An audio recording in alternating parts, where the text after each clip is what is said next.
नमस्कार विद्यार्थियों, एक बार पुनः आप सबका स्वागत है आपके अपने YouTube चैनल द ज्योग्राफी पाठशाला। विद्यार्थियों, अपन काफ़ी पिछले दिनों से कंटिन्यू 11वीं क्लास की जो भौतिक भूगोल है उसको पढ़ रहे हैं। उसी की कड़ी में आज एक और नया टॉपिक लेके आया हूँ आपके सामने। उससे पहले मैं आपको दो बात बताना चाहूँगा, वही जो हमेशा बताता हूँ। एक तो आप निश्चिंत रहे, जिस चीज का इंतजार कर रहे हैं वो इंतजार बहुत जल्द पूरा होने वाला है। बहुत जल्द भूगोल के विद्यार्थियों के लिए खुशखबरी मिलने वाली है। दूसरी बात,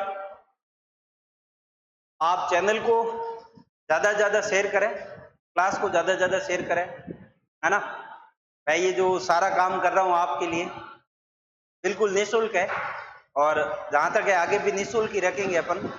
बहुत जल्द ये क्लास, अभी जैसे लैब का कोर्स चल रहा है, इसके बाद सेकंड ग्रेड की क्लासेज है, एसआई की क्लासेज है, वो भी मैं बहुत जल्द, राजस्थान का भूगोल है, बहुत जल्द मैं लेके आने वाला हूँ आपके अपने इसी यूट्यूब चैनल द ज्योग्राफी पाठशाला पर। ठीक है, तो आप चैनल को ज़्यादा से ज़्यादा सब्सक्राइब कराने के साथ में शेयर क्लासेज को शेयर कर लिया करें। ठीक है, आज अपन जिस टॉपिक के ऊपर बात करेंगे वो टॉपिक है विद्यार्थियों, वायुमंडल में जल। वायुमंडल में जल। अब जल के विभिन्न रूप है वायुमंडल में। जैसे जल से वाष्पीकरण होता है और जल वाष्पित होकर वायुमंडल में विचरण करता है। संघनन होता है, बादल बनते हैं, वर्षा होती है। संघनन के विभिन्न रूप है, उन सब पे अध्ययन करेंगे। बहुत इंटरेस्टिंग है और कोई खास इसमें एक्टिविटी है नहीं, केवल कंसेप्चुअल है। तो आपको मेरे साथ साथ में रिदम बनाते हुए इन सभी बातों को, एनसीईआरटी से उठाई ये सारी बातें, एनसीईआरटी में लगभग सारी बातें, कुछ एक दो बात मैंने ऐड की है, आप उनको बुक के अंदर ऐड कर लेना। ठीक है, वायुमंडल में जल, इसका मीन्स यहां से अपन शुरुआत करते हैं इस टॉपिक की। वायुमंडल में जल, जल का मीन्स है वायुमंडल में होने वाली आर्द्रता। वायुमंडल में होने वाली आर्द्रता, जल या वायुमंडलीय आर्द्रता, जल या वायुमंडल की आर्द्रता। देखें आर्द्रता के बारे में क्या है विद्यार्थियों।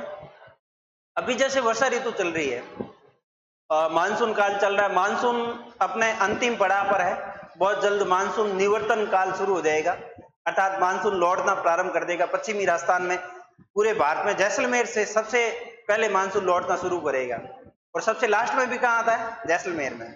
देखो, जैसलमेर में सबसे लास्ट आता है और सबसे पहले यहीं से लौटना प्रारंभ करता है।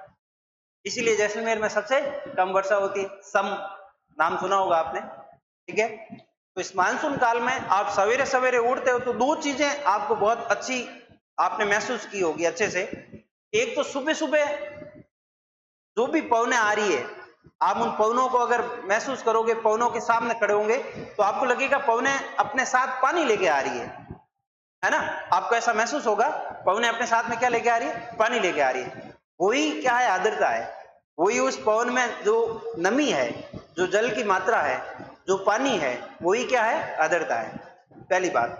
दूसरी बात, अभी इस ऋतु में आपको दूर तक स्पष्ट दिखाई देगा, क्योंकि जो भी वायुमंडल में एरोसोल्स है, पार्टिकुलेंस है, ये सारे सारे धूले कण है ना, राख के कण, जो भी CO2 उत्सर्जन से जो भी कार्बन वगैरह होते हैं, ये सारे के सारे वर्षा जल के साथ में धीरे धीरे नीचे बैठ जाते हैं। तो बहुत दूर तक आपको स्पष्ट दिखाई देता है ना, पहली बात। और इससे पहले मैंने बताया, जो आप सुबह सुबह उठते हो और आपको पवनें आपके सामने आती है, पवनों को आप महसूस करते हो, तो आपको लगता है कि इस पवन में पानी है, जल है। वही क्या है? आर्द्रता है। जो नमी है वायुमंडल में उपस्थित, वही क्या है? आर्द्रता है। तो सबसे पहले अपन बात करते हैं आर्द्रता की।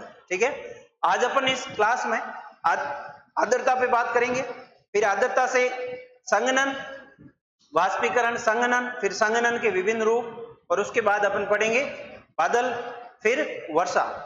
ठीक है, अच्छी क्लास है और लास्ट तक जुड़े रहिएगा। ठीक है, वीडियो को लाइक भी कर दीजिएगा। कोई कैसा भी प्रश्न होता आप कमेंट बॉक्स में भी डाल दिया करें, आपको रिप्लाई मिल जाएगा समय यथा समय। ठीक है, तो अब आर्द्रता क्या है, सबसे पहले इसको देखते हैं। वायुमंडल में मौजूद जल वाष्प की मात्रा को आर्द्रता कहते हैं। वायुमंडल में जो भी जल वाष्प है, नमी की मात्रा है, जो जल है वाष्प के रूप में, वही क्या है, आर्द्रता है, पहली बात। ठीक है। फिर जल वाष्प की मात्रा 0 से 5% तक होती है, 0 से 5% तक पाई जाती है। वायुमंडल में आपसे पूछे वायुमंडल में अधिकतम जल वाष्प की मात्रा कितनी हो सकती है, तो जो भी वायुमंडल में है उसका 5% तक जल वाष्प हो सकता है, आर्द्रता हो सकती है। ठीक है। औसत आर्द्रता 2% पाई जाती है, इसको आप अच्छे से याद रखना। वायुमंडल में औसत आर्द्रता कितनी है, 2%। ठीक है। फिर है वायुमंडल में आर्द्रता जलाशयों से वाष्पीकरण तथा पौधों से वाष्पोत्सर्जन द्वारा प्राप्त होती है। वायुमंडल में आखिर में ये जल वाष्प आर्द्रता आती कहां से, दो जगहों से आती है। एक तो पौधे वाष्पोत्सर्जन करते हैं, तब आर्द्रता नमी वायुमंडल में फैल जाती है। दूसरा, जो भी जलाशय है, जो भी जल के स्रोत है, वो उसके ऊपर जो ताप गिरता है, इंसोलेशन आता है, तो वो वहां क्या होता है, जल गर्म होके वाष्पित होता है, तो वो वाष्प वायुमंडल में फैलती है।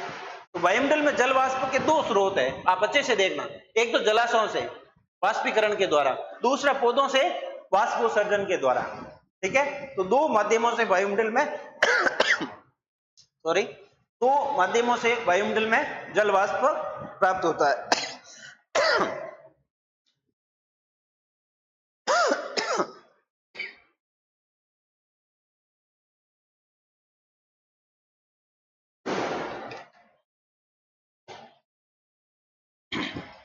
फिर देखिएगा नेक्स्ट, वायुमंडल में जल वाष्प का अनुपात विषुवत रेखीय क्षेत्र में उच्च तथा ध्रुवीय क्षेत्रों एवं रेगिस्तानी क्षेत्रों में न्यून होता है।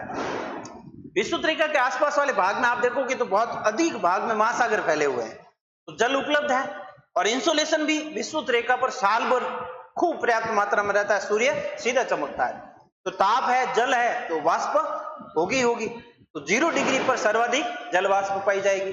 अब 0 डिग्री से ध्रुवों की ओर जाओगे तो वाष्प की मात्रा या आर्द्रता की में कमी आती जाएगी। 0 डिग्री से ध्रुवों की ओर जाओगे या विषुवत रेखा से ध्रुवों की ओर जाने पर आर्द्रता में कमी आती है। ठीक है। और सबसे कम आर्द्रता होती है ध्रुवीय क्षेत्रों में और रेगिस्तानी क्षेत्रों में। अगर पूछे आपसे कितनी, तो आप बता देना 1%, है ना। ध्रुवीय क्षेत्रों में और रेगिस्तानी क्षेत्रों में कितनी होती है, 1%। ध्रुवीय क्षेत्रों में भी 1% और रेगिस्तान में भी 1%, आप इसको ध्यान देना। ठीक है। रेगिस्तान में भी 1%, यहां लिख लेता हूं, रेगिस्तान में भी कितनी होगी, 1%। ठीक है। नेक्स्ट बात, नोट लगाया, देखो मैंने नेक्स्ट यहां पे नोट लगाया, आप इस नोट को अच्छे से देखना। जल वाष्प गैसीय अवस्था है, जबकि वाष्पीकरण जल का गैस या वाष्प में बदलने की प्रक्रिया है। वाष्पीकरण तो एक प्रक्रिया है, वाष्पीकरण के माध्यम से ही जल है वो वाष्प में बदला जाता है, वाष्पीकरण के माध्यम से ही जल है वो वाष्प में बदला जाता है। तो जल वाष्प गैसीय अवस्था है, ये वाष्पीकरण की प्रक्रिया से जल है वो गैस में या वाष्प में बदला जाता है। ठीक है। हवा द्वारा जल वाष्प ग्रहण करने की क्षमता पूरी तरह तापमान पर निर्भर करती है। बहुत इंपॉर्टेंट लाइन है, ध्यान देना। हवा द्वारा जल वाष्प ग्रहण करने की क्षमता पूर्ण रूप से तापमान पर निर्भर करेगी। अगर तापमान अधिक है तो पवन है वो आर्द्रता को अधिक धारण करेगी। ध्यान से सुनना, अगर तापमान अधिक है तो पवन अधिक गर्म होगी, अधिक गर्म होगी तो वो पवन आर्द्रता या नमी को धारण करने की क्षमता उसमें अधिक होगी। ठीक है। किसी निश्चित तापमान पर वायु में निश्चित आयतन पर अधिकतम नमी धारण करने की क्षमता को वायु की आर्द्रता सामर्थ्य कहते हैं। अब यहाँ पे कंसेप्ट आ गया, नई टर्मिनोलॉजी आ गई, देखें आप, आर्द्रता सामर्थ्य। आर्द्रता सामर्थ्य क्या है, किसी भी तापमान पर, किसी भी निश्चित तापमान पर वायु में निश्चित आयतन पर अधिकतम नमी धारण करने की क्षमता को वायु की क्या कहते हैं, वायु की आर्द्रता सामर्थ्य। आर्द्रता सामर्थ्य क्या, कोई भी पवन है, निश्चित क्षेत्रफल में है, निश्चित तापमान पर है, उस पवन में नमी को धारण करने की जो अधिकतम क्षमता है, अर्थात उसके बाद उसमें पवन में नमी धारण नहीं हो सकती। अब तो जो पवन की अधिकतम नमी धारण करने की क्षमता है उसे क्या बोला जाएगा, आर्द्रता सामर्थ्य। उसे क्या बोलेंगे, आर्द्रता सामर्थ्य। ठीक है। नेक्स्ट, अब आर्द्रता के प्रकार देखो आप, आर्द्रता के प्रकार। सबसे पहला है निरपेक्ष आर्द्रता। सबसे पहली कौन सी है, निरपेक्ष आर्द्रता। पहला कौन सा है, निरपेक्ष आर्द्रता। ये निरपेक्ष आर्द्रता वायुमंडल में मौजूद जल वाष्प की वास्तविक मात्रा को निरपेक्ष आर्द्रता कहते हैं। वायुमंडल में जहां पर भी किसी इसमें कोई फिक्स एरिया नहीं है, जो भी वायुमंडल में उपस्थित नमी की मात्रा है, जल वाष्प की मात्रा है, उसे वास्तविक मात्रा कहेंगे। वास्तविक जल वाष्प की मात्रा को ही आपके निरपेक्ष आर्द्रता कहेंगे। ठीक है, तो जो भी वायुमंडल में मौजूद जल वाष्प की वास्तविक मात्रा को निरपेक्ष आर्द्रता कहते हैं। ये वायु में प्रति आयतन इकाई में उपस्थित जल वाष्प की मात्रा होती है। इसे ग्राम घन मीटर में मापा जाता है, ग्राम घन मीटर में प्रदर्शित किया जाता है। बहुत इंपॉर्टेंट है, आप अच्छे से याद करना। निरपेक्ष आर्द्रता को ग्राम घन मीटर में मापा जाता है। ठीक है, फिर यह हवा के प्रति इकाई आयतन में, हवा के प्रति इकाई आयतन में जल वाष्प का वजन है। जो भी प्रति इकाई वायुमंडलीय, जो भी प्रति इकाई हवा है, कोई भी हवा का एक इकाई है, उसमें जो भी जल वाष्प का भार है, जो भी जल का भार है, वही निरपेक्ष आर्द्रता है। वही क्या है? निरपेक्ष आर्द्रता है। ठीक है, आप इसको ऐसे समझ सकते हो, किसी भी क्षेत्र में एक उपस्थित वायुमंडल का कोई भी भाग है, उसमें जो भी नमी की मात्रा है, जो वास्तविक मात्रा है, उसे ही निरपेक्ष आर्द्रता कहते हैं। ठीक है, ये वास्तविक आर्द्रता होती है और इसे ग्राम घन मीटर में मापा जाता है, ग्राम प्रति घन मीटर में। ठीक है, फिर ताप तथा दाब परिवर्तन से निरपेक्ष आर्द्रता का मान बदल जाता है। नहीं, ये यहां पे थोड़ा सा मिस प्रिंट है, आप देखना। ताप तथा दाब के परिवर्तन के कारण निरपेक्ष आर्द्रता का मान नहीं बदलता है। निरपेक्ष आर्द्रता का मान नहीं बदलता है, नहीं बदलता है। अर्थात निरपेक्ष आर्द्रता पर ताप के बढ़ने और घटने का कोई प्रभाव नहीं पड़ता है। निरपेक्ष आर्द्रता पर ताप के बढ़ने और घटने, दाब के बढ़ने और घटने का प्रभाव नहीं पड़ता, ध्यान रखना आप। ठीक है, यहां से ये लाइन भी इंपोर्टेंट है। फिर निरपेक्ष आर्द्रता भूमध्य रेखा के पास अधिक और ध्रुवों की ओर जाने पर कम होती है। पहले भी यही बात पड़ी, जो वास्तविक जो वायुमंडल में जो भी आर्द्रता है, वो आर्द्रता भी 0 डिग्री से 90 डिग्री की ओर, अर्थात भूमध्य रेखा से ध्रुवों की ओर जाने पर कम होती है। उसी तरह निरपेक्ष आर्द्रता जो वास्तविक आर्द्रता है, जिसे ग्राम प्रति घन मीटर में मापा जाता है, वो भूमध्य रेखा पर सर्वाधिक होती है, भूमध्य रेखा से ध्रुवों की ओर जाने पर लगातार कम होती जाती है। ठीक है, फिर नेक्स्ट बात, दूसरी है सापेक्ष आर्द्रता, है ना, रिलेटिव ह्यूमिडिटी। सापेक्ष आर्द्रता क्या है? देखो, सापेक्ष आर्द्रता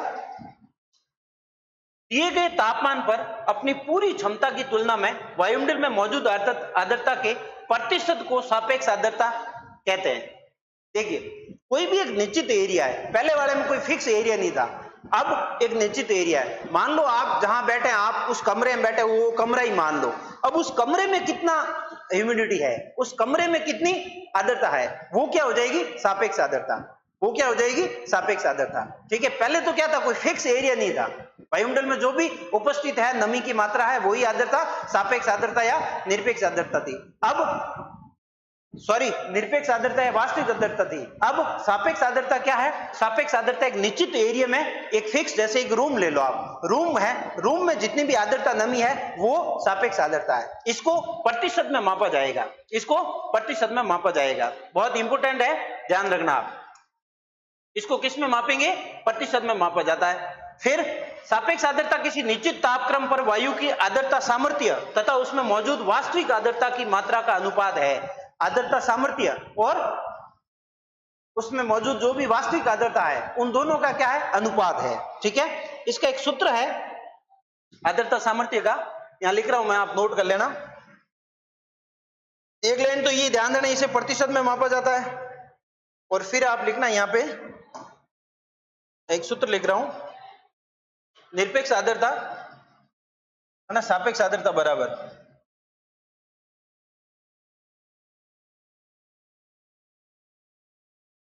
सापेक्ष आर्द्रता बराबर निरपेक्ष आर्द्रता, निरपेक्ष आर्द्रता बटा निरपेक्ष आर्द्रता और आर्द्रता सामर्थ्य, निरपेक्ष आर्द्रता बटा आर्द्रता सामर्थ्य, आर्द्रता सामर्थ्य इनटू 100, क्योंकि इसे प्रतिशत में मापा जाता है। ये आप इसको नोट कर लेना। निरपेक्ष आर्द्रता, ये आपके सापेक्ष आर्द्रता निकालने का एक सूत्र है। क्या है? सापेक्ष आर्द्रता बराबर निरपेक्ष आर्द्रता बटा आर्द्रता सामर्थ्य इनटू 100। अब आर्द्रता सामर्थ्य क्या है? अभी लास्ट अपन ने देखा वायु के अंदर नमी धारण करने की अधिकतम सीमा आर्द्रता सामर्थ्य है, और निरपेक्ष आर्द्रता क्या है? वास्तविक आर्द्रता। तो अपन ने इससे ठीक पहला प्रकार पढ़ा। तो अब निरपेक्ष आर्द्रता और आर्द्रता सामर्थ्य दोनों के बीच में जो अनुपात है वही क्या है? सापेक्ष आर्द्रता है। वही क्या है? सापेक्ष आर्द्रता है। ठीक है, तो ये निरपेक्ष आर्द्रता वास्तविक आर्द्रता सापेक्ष आर्द्रता संबंध है, रिलेटिव है। किससे? निरपेक्ष आर्द्रता और आर्द्रता सामर्थ्य का जो अनुपात है वही सापेक्ष आर्द्रता है। ठीक है, ये बात आपके दूसरे प्रकार में क्लियर हो जानी चाहिए। फिर नेक्स्ट बात, सापेक्ष आर्द्रता आर्द्रता एवं तापमान में विलोम संबंध होती है। इस लाइन को भी स्टार लगा देना। सापेक्ष आर्द्रता सापेक्ष या सापेक्षिक आर्द्रता एवं तापमान में विलोम संबंध होता है। देखो, ताप बढ़ेगा तो सापेक्ष आर्द्रता घटेगी, और ताप घटेगा तो सापेक्ष आर्द्रता बढ़ेगी। क्यों? क्योंकि तापमान और निरपेक्ष आर्द्रता का सीधा संबंध है। तापमान और निरपेक्ष आर्द्रता का सीधा संबंध है। देखो, इसको यहां लिख रहा हूं मैं, तापमान निरपेक्ष आर्द्रता और सापेक्ष आर्द्रता, निरपेक्ष और सापेक्ष आर्द्रता, निरपेक्ष आर्द्रता और सापेक्ष आर्द्रता, सापेक्ष आर्द्रता। अब देखें, मान लो कोई भी ताप है, अब ताप को बढ़ाया गया है ना, ताप को क्या किया? बढ़ाया, तो निरपेक्ष आर्द्रता भी बढ़ जाएगी। निरपेक्ष आर्द्रता भी, एक मिनट, निरपेक्ष आर्द्रता पर कोई प्रभाव नहीं पड़ेगा ताप बढ़ेगा तो, पर सापेक्ष आर्द्रता क्या हो जाएगी? घट जाएगी। क्यों? क्योंकि इसमें आर्द्रता सामर्थ्य बढ़ जाएगी। एक और कॉलम बना रहा हूं मैं, आर्द्रता सामर्थ्य।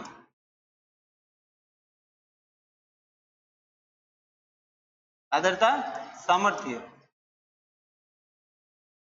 आर्द्रता सामर्थ्य क्या है? नमी धारण करने की क्षमता। आर्द्रता सामर्थ्य क्या है? नमी धारण करने की क्षमता। अब देखो, मैंने तापमान को बढ़ाया तो निरपेक्ष आर्द्रता पे तो कोई प्रभाव नहीं पड़ेगा, लेकिन सापेक्ष आर्द्रता घट जाएगी। क्यों? क्योंकि आर्द्रता सामर्थ्य बढ़ जाएगी। आर्द्रता सामर्थ्य बढ़ जाएगी। अब सापेक्ष आर्द्रता है क्या? आर्द्रता सामर्थ्य और निरपेक्ष आर्द्रता का अनुपात है सापेक्ष आर्द्रता। तो ताप बढ़ा तो आर्द्रता सामर्थ्य भी बढ़ेगी, है ना। जितना ताप अधिक होगा उतनी उस पवन में आर्द्रता सामर्थ्य अधिक होगी। अब दूसरी बात में देखना, ताप को घटाया, ताप को क्या किया? घटाया। ताप घटाया तो निरपेक्ष आर्द्रता पर तो इसका कोई प्रभाव नहीं पड़ेगा, लेकिन सापेक्ष आर्द्रता ताप के घटाने पे बढ़ जाएगी। क्यों बढ़ेगी? क्योंकि आर्द्रता सामर्थ्य घट जाएगी। ये इन तीनों का संबंध अच्छे से आप समझ लो तो सारा कंसेप्ट यही से क्लियर हो जाएगा। ताप के बढ़ने और घटने से निरपेक्ष आर्द्रता पर तो कोई प्रभाव नहीं पड़ता, जबकि सापेक्ष आर्द्रता पर प्रभाव पड़ता है। अगर ताप बढ़ेगा तो सापेक्ष आर्द्रता घटेगी, और ताप अगर आप बढ़ाओगे तो सापेक्ष आर्द्रता घटेगी। क्यों? क्योंकि आर्द्रता सामर्थ्य बढ़ेगी। ठीक है, नेक्स्ट, अगर ताप को घटाया, ताप घटेगा तो निरपेक्ष आर्द्रता पर कोई प्रभाव नहीं पड़ेगा, लेकिन तापमान के घटाने पर सापेक्ष आर्द्रता बढ़ेगी। क्यों बढ़ेगी? क्योंकि आर्द्रता सामर्थ्य घटेगी। ठीक है, तो ये संबंध आप इसका अच्छे से ध्यान रखना। देखो वापस, तापमान बढ़ता है तो उसकी जल वाष्प धारण करने की सामर्थ्य क्षमता भी बढ़ जाती है एवं सापेक्ष आर्द्रता घट जाती है। यही बात मैंने पीछे समझाई आपको। हवा की सापेक्षिक आर्द्रता ही वाष्पीकरण की दर तथा मात्रा को निर्धारित करती है। मात्रा को निर्धारित करती है। हवा की जो भी सापेक्षिक आर्द्रता है, जो भी आपकी सापेक्ष आर्द्रता है, वही वाष्पीकरण की दर और मात्रा को निर्धारित करेगी। क्यों? क्योंकि वो क्या होती है? वास्तविक आर्द्रता और आर्द्रता सामर्थ्य के बीच का अनुपात होती है। ठीक है, तो अब आर्द्रता और आर्द्रता के दोनों प्रकार, निरपेक्ष आर्द्रता, सापेक्ष आर्द्रता, आपके समझ में आए होंगे। अब देखो एक विशिष्ट आर्द्रता और होती है। क्या होती है? विशिष्ट आर्द्रता। ओके, है, इसमें मेंशन है। अब देखो, संतृप्त हवा क्या है? संतृप्त हवा वो है एक निश्चित तापमान पर जल वाष्प से पूरी तरह पूरित हवा। कोई भी एक तापमान है, उस तापमान पर उस हवा में जितनी भी नमी धारण करने की क्षमता थी वो अब क्या हो गई है? 100% हो गई है, अर्थात पवन संतृप्त हो गई है। पहले पवन असंतृप्त थी। असंतृप्त पवन है, कोई भी तापमान पर उसमें और अधिक नमी धारण करती रहेगी। एक सीमा आएगी, पवन नमी धारण नहीं करेगी। जब नहीं करेगी इसका मतलब वो पवन क्या हो गई है, संतृप्त हो गई है, अर्थात पवन में नमी धारण करने की क्षमता 100% फुल हो गई है, उसके बाद अब नमी धारण नहीं करेगी, तो ऐसी पवन को संतृप्त पवन कहते हैं। ठीक है, देखिए आप, एक निश्चित तापमान पर जल वाष्प से पूरी तरह पूरित हवा जब सापेक्षिक आर्द्रता 100% हो जाती है तो वायु संतृप्त हो जाती है। सापेक्षिक आर्द्रता 100% हो जाती है तो वायु क्या हो जाएगी, संतृप्त हो जाती है। जिस बिंदु पर या तापमान पर वायु संतृप्त होती है उसे, जिस बिंदु पर वायु संतृप्त होती है उसे ओसांक है, ओसांक या ड्यू पॉइंट कहा जाता है, ओसांक या ड्यू पॉइंट कहते हैं। ठीक है, जैसे मान लो कोई पवन है 20 डिग्री तापमान पर, उसमें आर्द्रता की सापेक्ष जो आर्द्रता है, आर्द्रता सामर्थ्य वो 80 है, 80% है आर्द्रता सामर्थ्य। समझना, एग्जाम्पल है, जैसे मान लो कोई पवन है, पवन का तापमान क्या है 20 डिग्री और आर्द्रता सामर्थ्य उसमें क्या है, आर्द्रता सामर्थ्य है 80%, ये क्या है आर्द्रता सामर्थ्य। अब इसमें 20% की और कमी है। ठीक है, अब देखो, अब मान लो पवन नीचे बैठ रही है, तो मान लो तापमान उसका, इन दोनों का संबंध आपको पता ही है, ताप बढ़ेगा आर्द्रता सामर्थ्य भी बढ़ेगी। अब देखो ये क्या हुआ, 20 की जगह तापमान हो गया यहाँ पे 20 की जगह हो गया तापमान 25 डिग्री, तो 25 डिग्री पे क्या हो गया, आर्द्रता सामर्थ्य मान लो 100% हो गई। 25 डिग्री पर पवन में आर्द्रता सामर्थ्य क्या हो गई, 100%। इसका मतलब अब पवन आर्द्रता सामर्थ्य, ऐसी पवन जिसमें आर्द्रता सामर्थ्य 100% हो जाती है, वो पवन की क्या कहलाएगी, वो पवन संतृप्त पवन कहलाएगी, वो पवन क्या कहलाएगी, संतृप्त पवन। ठीक है, तो ये संतृप्त हो गई। अब इसमें वापस, अब इसमें आगे आर्द्रता धारण करने की क्षमता नहीं रहेगी। ठीक है, दिख तो रहा है ना आपको। ठीक है, तो अब ये पवन 25 डिग्री पे क्या हो गई, संतृप्त। अब जहां पे ये संतृप्त हुई है उस पॉइंट को बोला जाएगा ड्यू पॉइंट। जहां पर भी पवन संतृप्त हुई है उसे क्या बोला जाएगा, ड्यू पॉइंट। ठीक है, ड्यू पॉइंट या ओसांक बिंदु। फिर नेक्स्ट, इसको हाइग्रोमीटर या आर्द्रता मापी यंत्र द्वारा मापन किया जाता है। यंत्र है ये, इसको आर्द्रता, ये संतृप्त पवन को, पवन में कितनी आर्द्रता है उसको मापना है, तो हाइग्रोमीटर या आर्द्रता मापी यंत्र द्वारा मापन किया जाता है। वायुमंडल में संघनन द्वारा जल वाष्प बढ़ती है और वायुमंडल में वाष्पीकरण द्वारा जल वाष्प कम होती है। देखो, संघनन होगा किसी स्थान पे तो वहां जाके जल इकट्ठा होगा, तो संघनन की क्रिया से तो जल वाष्प बढ़ेगा, लेकिन वाष्पीकरण होगा तो वहां से जल बिखरेगा, उड़ जाएगा, है ना। वाष्पीकरण होगा तो वहां आर्द्रता की क्या, जल वाष्प की क्या हो जाएगी, कमी हो जाएगी। ठीक है, अब संतृप्त हवा समझ में आ गई होगी। पवन में नमी धारण करने की क्षमता 100% हो जाती है तो उस पवन को संतृप्त पवन कहते हैं। ठीक है, अब आर्द्रता सामर्थ्य और ताप दोनों में सीधा संबंध है, ताप बढ़ेगा आर्द्रता सामर्थ्य भी बढ़ेगी। ठीक है, अब देखिए आप, नेक्स्ट है तीसरा प्रकार, विशिष्ट आर्द्रता। 1 किलोग्राम वायु, 1 किलोग्राम आर्द्र वायु में, 1 किलोग्राम आर्द्र वायु में उपस्थित जल वाष्प की सकल मात्रा विशिष्ट आर्द्रता कहलाती है। यह वायु भार एवं जल वाष्प भार का अनुपात होता है, यह भी अनुपात होता है। इसे ग्राम किलोग्राम में मापा जाता है, इसे ग्राम किलोग्राम में, मैं यहां पे लिख लेता हूं, इसे ग्राम प्रति किलोग्राम में मापा जाता है, इसे ग्राम प्रति किलोग्राम में मापा जाता है, किलोग्राम में मापा जाता है। ठीक है क्या विशिष्ट आर्द्रता। अब देखो, सबसे पहले पढ़ा निरपेक्ष आर्द्रता, है ना। पहले तो आर्द्रता क्या है, वायुमंडल में जो नमी है, जल वाष्प है, वो आर्द्रता है। अब आर्द्रता के प्रकार वापस रिवीजन देखो। सबसे पहला निरपेक्ष आर्द्रता। निरपेक्ष आर्द्रता क्या है, वायुमंडल में उपस्थित जो भी जल वाष्प की नमी की मात्रा है वो निरपेक्ष आर्द्रता है। ये 0 डिग्री से 90 डिग्री की ओर घटती जाती है, सर्वाधिक 0 डिग्री पर। दूसरी सापेक्ष आर्द्रता। सापेक्ष आर्द्रता क्या है, निरपेक्ष आर्द्रता और आर्द्रता सामर्थ्य दोनों का अनुपात। ठीक है, फिर पढ़ा आर्द्रता सामर्थ्य। आर्द्रता सामर्थ्य क्या है, वायु में नमी धारण करने की क्षमता को क्या कहेंगे, आर्द्रता सामर्थ्य। जो ही पवन की आर्द्रता सामर्थ्य 100% हो जाएगी वो पवन संतृप्त पवन कहलाएगी। कैसी पवन हो जाएगी, संतृप्त पवन। तीसरा विशिष्ट आर्द्रता। अब 1 किलोग्राम, देखो स्पष्ट लिखा हुआ, 1 किलोग्राम आर्द्र वायु में उपस्थित जल वाष्प की सकल मात्रा क्या कहलाएगी? विशिष्ट आर्द्रता। क्या कहलाएगी? विशिष्ट आर्द्रता। इसको ग्राम प्रति किलोग्राम में मापा जाता है, ग्राम प्रति किलोग्राम में। ठीक है, विशिष्ट आर्द्रता भी आपके क्लियर हो गया। अब देखो कुछ इसी टॉपिक के अंदर आपके एनसीईआरटी में कुछ टर्मोलॉजी दे रखी है, अलग अलग शब्दावलियां, उन विशिष्ट शब्दों को अर्थ दे गए। सबसे पहले वाष्पीकरण।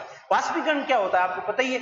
वाष्पीकरण वह प्रक्रिया जिसके द्वारा जल द्रव से गैसीय अवस्था में परिवर्तित होता है ना। ये प्रक्रिया है। वाष्पीकरण क्या है? एक प्रक्रिया है जिसमें जल द्रव से गैसीय अवस्था में परिवर्तित होता है। इसका मुख्य कारण ताप है। ये वाष्पीकरण का मुख्य कारण क्या है? ताप। ताप के कारण ही जल द्रव से गैस में जाता है। 1 ग्राम पानी को वाष्प में बदलने के लिए लगभग 607 कैलोरी की आवश्यकता होती है। ये एक एक्स्ट्रा फैक्ट लिखा हुआ है। ठीक है, फिर आता है संघनन। देखो बहुत इंपॉर्टेंट है। संघनन को आप ऐसे समझे, मैं थोड़ा सा विस्तृत बता ही देता हूं कि मान लो जल है, महासागर है। ये क्या है? महासागर है। ठीक है, महासागर के ऊपर ये सन है, सन की किरणें आएगी, इंसोलेशन, इनकमिंग सोलर रेडिएशन आएंगे ना। तो अब ताप आया, तो ताप से जल क्या है? ताप को ग्रहण करके वाष्प रूप में ऊपर उठेगा। ऊपर उठेगा ना, तो ये जो ऊपर उठेगा ये ऊपर उठने की ये जो प्रक्रिया है, जल है वो द्रव से गैस में गया, तो ये तो वाष्पीकरण कहलाया। अभी अपन ने पढ़ा है ना। जल है, ताप को ग्रहण करके वाष्पीकरण की क्रिया से वायुमंडल में जाएगा, जिसे अपन ने आर्द्रता बोला। जिसे अपन ने क्या बोला? आर्द्रता। अब ये आर्द्रता और ऊपर उठेगी इस वे में, है ना। ऊपर उठेगी इस वे में, ऊपर उठेगी, इसे बोला जाएगा संवहन। ये जो ऊपर उठ रही है इसे संवहन प्रक्रिया बोला जाएगा। इसे अपन संवहन प्रक्रिया बोलेंगे। आर्द्रता है वो संवहन के माध्यम से ऊपर उठेगी, और ऊपर उठ के वायुमंडल में जो धूलिय कण फैले हुए हैं, वायुमंडल में धूलिय कण फैले हुए हैं, आपको पता है, अपने लास्ट क्लास में पढ़ा था धूलिय कण, है ना। बहुत सारे धूलिय कण वायुमंडल में आपने पढ़ा। वायुमंडल में एरोसोल्स पाए जाते हैं, धूलिय कण, उल्कापिंड के भी कण, है ना, राख के कण, विभिन्न प्रकार के कार्बन के कण, है ना। तो ये कण वायुमंडल में पाए जाते हैं। ये कण क्या करते हैं? उस क्लास में पढ़ा था, ये कण आर्द्रता ग्रही कहलाते हैं। क्यों? क्योंकि ये कण क्या करते हैं? नमी को ग्रहण करते हैं, नमी के केंद्र में रहते हैं, जल वाष्प को ग्रहण करते हैं, अपनी ओर आकर्षित करके अपने चारों तरफ चिपका के रखते हैं। ठीक है, तो देखो ये जो हुआ क्या, देखो जल ने ताप को ग्रहण करके वाष्पीकरण की क्रिया से अपने आप को वाष्प में बदला, वाष्प गई, उसे अपन ने क्या बोला? आर्द्रता। अब आर्द्रता संवहन के माध्यम से ऊपर उठेगी, और संवहन के माध्यम से ऊपर उठ के ये जो भी धूलिय कण है इनके चारों ओर जाके चिपक जाएगी। चारों ओर जाके क्या हो जाएगी? चिपक जाएगी। जो जितना कण है वो कण उतना ही अधिक इसको ग्रहण करेगा। अब ये जो क्रिया हुई इसे बोला जाएगा संघनन। ये प्रक्रिया कौन सी हुई? संघनन प्रक्रिया। समझना आराम से, सभी टर्मिनोलॉजी शब्दावली आ गई है सारी की सारी। ये अब क्या हो गया? संघनन हो गया। ये क्या हो गया? संघनन हो गया।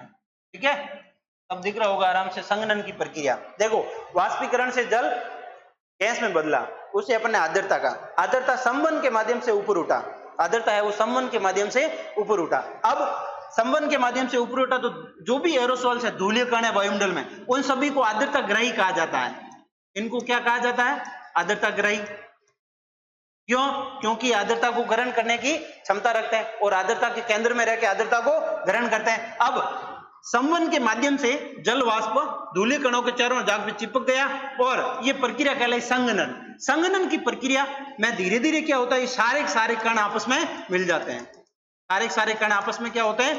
संघनन की प्रक्रिया होती रहती है, लगातार होती रहती है। तो ये धीरे धीरे मिलकर क्या बन जाते हैं? बादल बन जाते हैं। धीरे धीरे मिलकर क्या बन जाते हैं? बादल बन जाते हैं। और इन्हीं बादलों से क्या होती है? वर्षा होती है, वापस वर्षा होती है, और वापस जल जलाशय में पहुंच जाता है। ये प्रक्रिया क्या कहलाई? ये जलीय चक्र कहलाया। आगे बढ़ेंगे, आपके एनवायरमेंट में आएगा जलीय चक्र। ठीक है, देखें जल वाष्पीकरण की प्रक्रिया से वाष्प में बदला, आर्द्रता वायुमंडल में वाष्प रूप में आया, तो उसे अपन आर्द्रता का।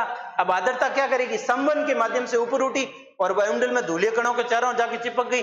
और ये संवहन के माध्यम से ऊपर उठ के जो चिपने की ये प्रक्रिया थी वो संघनन की प्रक्रिया कहलाई। अब संवहन के माध्यम से संघनन की प्रक्रिया के द्वारा बादल बने। क्या बने? बादल बने। क्या बने? बादल बने। अब बादलों से वापस क्या होगी? वर्षा होगी, जो अपन अभी थोड़े टाइम बाद करवाने वाले हैं, अभी नहीं। ठीक है, तो यही प्रक्रिया आपकी समझ में आई होगी, है ना।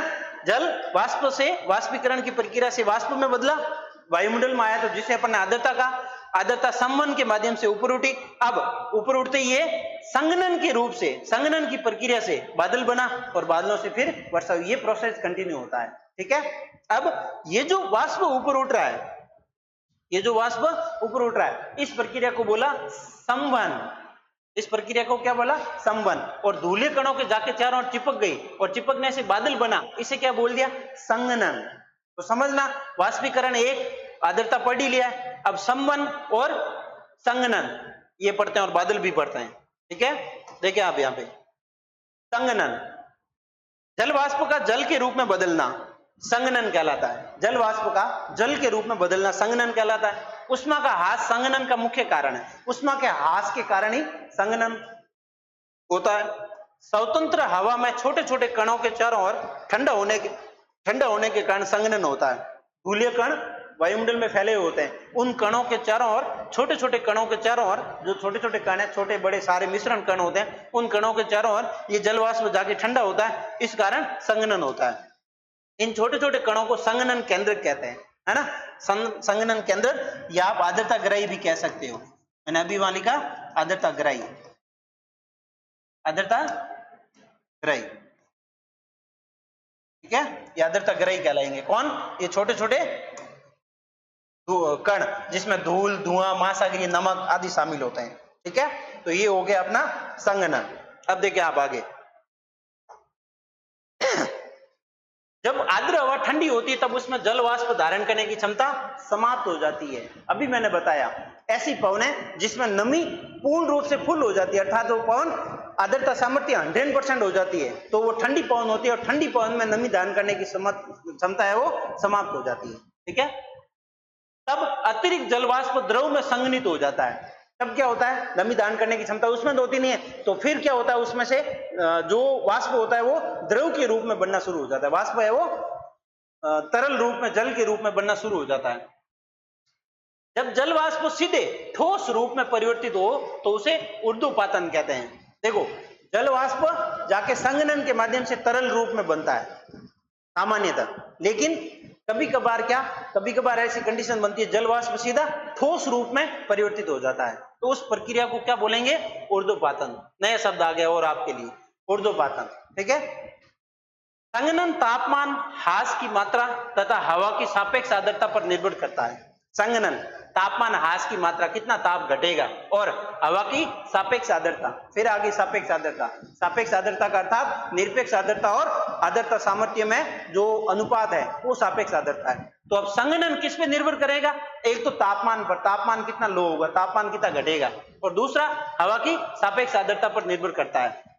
फिर संघनन हवा के आयतन, ताप, दाब तथा आर्द्रता से प्रभावित होता है। ठीक है, संघनन के लिए सबसे अच्छी अवस्था हवा में तापमान कम होना चाहिए। देखो यहाँ पे एक ये ताप घटाया, ये तो ठीक है, यहाँ पे एक थोड़ा सा एग्जाम्पल ये गलत हो गया, ये ताप घटेगा नहीं, ये ताप क्या होगा? बढ़ेगा नहीं, घटेगा यहाँ पे, है ना। ताप क्या होगा?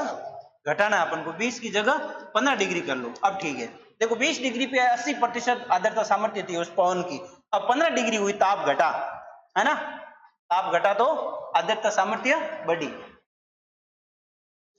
ताप घटा तो आर्द्रता सामर्थ्य, नहीं एक मिनट, ये सही है, 25 पे ताप बढ़ेगा तो आर्द्रता सामर्थ्य भी बढ़ेगी, है ना, नमी धारण करने की क्षमता। तो 25 डिग्री पे ये पवन क्या हो जाएगी? पूर्ण रूप से संतृप्त हो जाएगी, संतृप्त। देखो यहां पर भी यही लाइन आई है वापस, सारी सारी जो बता रखी है वो सारी लाइन है वापस यही लिखी हुई इसमें। ये देखो, ताप के घटने की मात्रा तथा हवा की सापेक्ष आर्द्रता पर निर्भर करती है, सापेक्ष आर्द्रता है। अब संघनन हवा के आयतन, ताप, दाब तथा आर्द्रता से प्रभावित होता है। संघनन के लिए सबसे अच्छी अवस्था हवा में तापमान कम होना चाहिए, संघनन के लिए। ठीक है, नेक्स्ट संघनन की दशाएं, देखो कौन कौन सी दशा हो सकती है। एक तो वायु का आयतन, ये वायु है, वायु का आयतन नियत हो, तापमान उषांक तक गिर जाए। वायु का आयतन क्या हो, नियत हो, और तापमान क्या हो, उषांक तक गिर जाए। ठीक है। दूसरी बात, वायु का आयतन तथा तापमान दोनों ही कम हो, आयतन और तापमान दोनों ही क्या हो, कम हो। वाष्पीकरण द्वारा वायु में और अधिक जल वाष्प प्रविष्ट हो जाए, वाष्पीकरण के द्वारा वायु में और अधिक जल प्रवेश होगा तो वहां संघनन होगा। ठीक है। तो पीछे वाली बात सही थी, ये मैंने वापस थोड़ा सा कंफ्यूज हो गया था, यहाँ ये लाइन पढ़ के।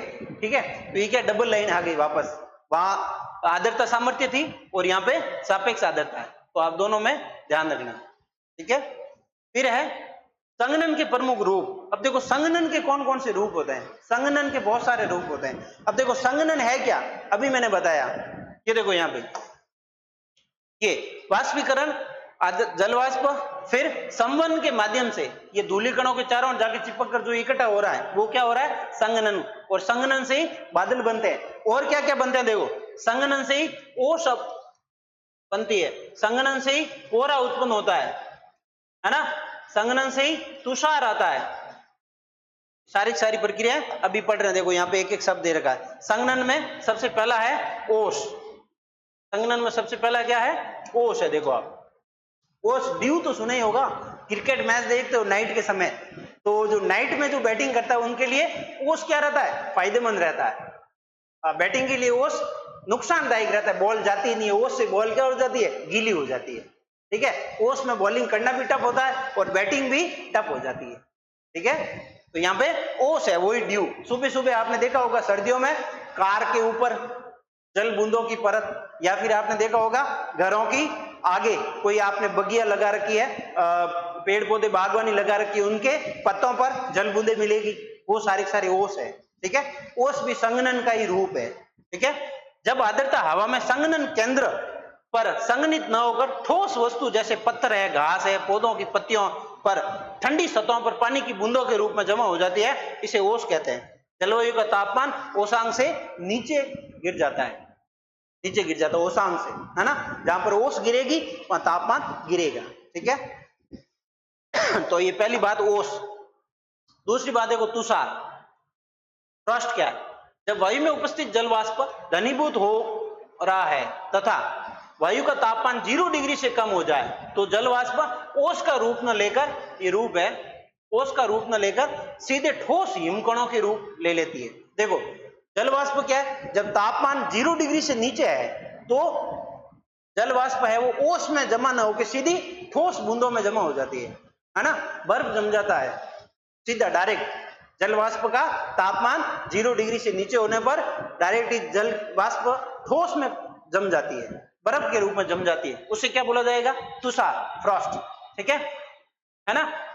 इसे पाला भी कहते हैं, पाला पड़ना, इसे पाला भी कहते हैं। पाला भी 3 प्रकार का होता है। एक तो पाला ये है जहां जल वाष्प तापमान माइनस में होने पर या 0 डिग्री से नीचे होने पर जल वाष्प सीधा ठोस रूप में जम जाता है, उसे पाला कहते हैं और तुषार कहते हैं। दूसरा पाला आपसे मेरा पड़ा है या मेरे से आपका पाला पड़ा है। तीसरा पाला एक और होता है पश्चिमी राजस्थान में, जो बकरी चरा करती है ना। ये जो बेर की जो झाड़ियां होती है उनकी पत्तियों को भी पाला कहते हैं। ठीक है। तो पाला कितने प्रकार के हुए, 3 प्रकार के। यहां पाला कौन सा है, जलवायु वाला पाला है। ठीक है। नेक्स्ट चलो, इसे पाला भी कहते हैं। इसमें ओसांक जमाव बिंदु हिमांक पर या हिमांक पर 0 डिग्री पर या इससे नीचे होता है। 0 डिग्री पर होगा तभी वो जमेगा, या 0 से नीचे होगा तब जमेगा। तो जमेगा तो वो क्या कहलाएगा, तुषार या पाला। ओके। तो पहला संघनन का रूप ओस, दूसरा संघनन का रूप ठोस रूप में आ जाए तो तुषार या पाला, तीसरा संघनन का रूप फोग, कोहरा। कोहरा एक प्रकार का बादल है जिसका आधार सतह पर या सतह के बहुत नजदीक होता है, सतह के बहुत नजदीक होता है। जब बहुत अधिक मात्रा में जल वाष्प से भरी हुई वायु, बहुत अधिक जल वाष्प से भरी हुई वायु क्या होती है,